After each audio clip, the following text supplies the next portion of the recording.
आज के वीडियो में हम बात करेंगे प्रोडक्ट प्राइसिंग के बारे में। प्रोडक्ट की प्राइसिंग जो होती है ना अमेजोन के ऊपर, वो करने के बहुत सारे तरीके हैं, लेकिन इजी वे मैं बताता हूँ। कभी आपने कई मॉल पे गए या कभी आपको क्लोथ खरीदने, मान चलो टी शर्ट खरीदना, तो कभी आपने ऐसा देखा कि टी शर्ट की प्राइस 1000 थी या 10,000 नहीं, राइट, 5000 थी, ऐसे नहीं देखा। आपने हमेशा देखा होगा कि 4999, 999, 499 ऐसी देखी होगी, राइट। वो साइकोलॉजी, अगर आप ना थोड़ा सा गूगल करो कि क्यों होती है ऐसी प्राइस, राइट। लेकिन मुझे नहीं पता, तभी भी लोग कभी कभी प्रीमियम दिखने के लिए, अगर आपको प्रीमियम दिखाना है तो you can do in round figure, let's say 3000, 10,000 premium, right. लेकिन बेसिकली 3000 और 2999 अगर मैंने आपको बोला तो आपको ऐसा लगता है कि 3000 थोड़ा महंगा है, लेकिन 2999 थोड़ा सस्ता है। लगता है कि नहीं लगता? लेकिन ये साइकोलॉजी है, और आप मानो या नहीं मानो, कहीं जगह आप जाते हो तो ऐसे ही आपको दिखता है। अंडरस्टैंड? अगर आपको लगता है अलग है तो कमेंट करो और मुझे भी बता लो कि क्यों आपको ऐसा लगता है। अमेजोन के ऊपर प्राइसिंग जब करते हो ना, तो बेसिकली वो प्राइसिंग आपको ना अपने प्रोडक्ट के हिसाब से, आपके कंपटीशन के हिसाब से, आपके प्रॉफिट मार्जिन के हिसाब से करनी चाहिए। अब अगर आपको प्रॉफिट मार्जिन अगर ठीक ठाक नहीं है तो सेल करने में क्या फायदा? एट द एंड आप ये चैरिटी के लिए नहीं बिजनेस कर रहे, एट द एंड आप बिजनेस इसलिए कर रहे हैं ताकि आप कुछ प्रॉफिट कमाएं। दूसरी बात, कंपटीशन हो सकता है कि आपसे बेटर प्राइस लेके आए, चीपर, जैसे कि चाइनीज सेलर होते हैं। चाइनीज सेलर बहुत चीप प्राइस लेके आते हैं, और आप जैसे और मेरे जैसे लोग वहां कुछ नहीं कर सकते अगर हमने उनको फॉलो किया। बिकॉज ऐसा होता है कि वो प्राइस चीप देकर ज्यादा सेल लेके आते हैं। जब हम परचेस करते हैं चाइना से, वो प्राइस हमें महंगी मिलती है, तो हम डेफिनेटली उनके प्राइस के हिसाब से सेल नहीं कर सकते। तो अब क्वेश्चन आता है कि हम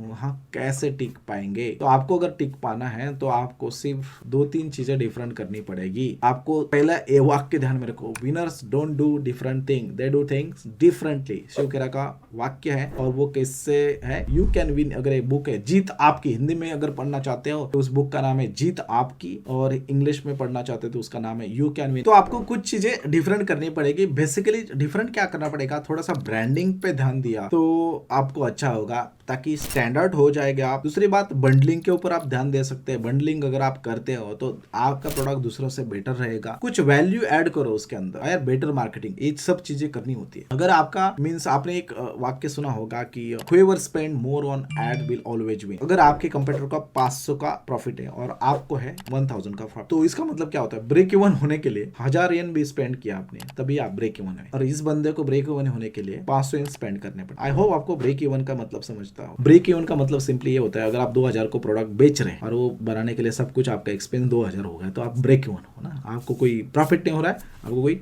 खर्चा नहीं हो रहा है। Understand this? Super simple example. तो अगर इसका 500 का प्रॉफिट है, आपका 1000 का प्रॉफिट, 500 का प्रॉफिट है, तो वो सिर्फ ऐड के ऊपर 500 ही खर्चा कर सकता है ना। मुझे नहीं लगता कि वो पॉकेट में से डालेगा। अगर डालेगा तो 1 महीना डालेगा, 2 महीना डालेगा। तो कोई भी बंदा हमारे बैंक अकाउंट खोलकर वहां से पैसा लेकर पैसा नहीं डालेगा एक्स्ट्रा। अगर आपके पास 1000 येन का प्रॉफिट, तो आप ब्रेक इवन होने के लिए आपको 1000 येन स्पेंड कर सकते, तो उसकी एड स्टॉप हो जाएगी 500 तक। अंडरस्टैंड? और आपकी 1000 तक चलती रहेगी, तो यू विल विन ऑलवेज, क्योंकि आप एक्वायर करोगे कस्टमर। मुझे नहीं पता आपको समझ में आया कि नहीं आया। अगर नहीं समझ में आया ना, तो डिटेल में स्टेप बाय स्टेप देखना है तो यूट्यूब वीडियो फॉलो करो। तो I hope you understand this कि 2-4 चीजें मेन फोकस करो ब्रांडिंग के ऊपर, स्टैंडर्ड, बंडलिंग और बेटर प्राइसिंग के लिए। That's about this video guys, and I will see you in the next video. See you guys.